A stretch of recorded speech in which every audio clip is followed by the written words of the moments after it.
Hello friends, आज मैं आपको एक ज़बरदस्त वीडियो लेकर आया हूं जिसमें आज मैं आपको क्रूकैचर के बारे में बताने वाला हूं।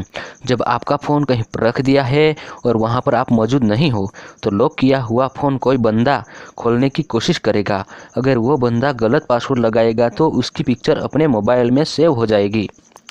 जब भी आप मोबाइल ऑन करोगे तो आप पिक होगा तो उसकी पिक्चर अपने मोबाइल में सेव हो जाएगी। जो गलत पासवर्ड लगा के अपना फ़ोन खोल रहा था, आपका मोबाइल कहीं गुम हो गया हो, चोरी हो गया हो तो वो चोर की पिक्चर भी मिल सकती है अपने दूसरे मोबाइल में। जो फ्रेंड हो या अपने घर वाले रिश्तेदार हो तो उनके मोबाइल में चोरी हुआ मोबाइल की आईडी लॉगिन करना है और आईडी दूसरे फ़ोन में लॉगिन करोगे तो चोरी हुआ मोबाइल की जो जीमेल आईडी थी वो दूसरे मोबाइल फ़ोन में लॉगिन करोगे तो वही ईमेल आईडी पे जो चोर हो।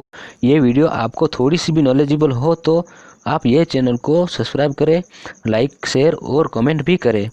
और तो दोस्तों, ज़्यादा टाइम ना लेते हुए चलो वीडियो शुरू करते हैं। सीधी बात, नो बकवास।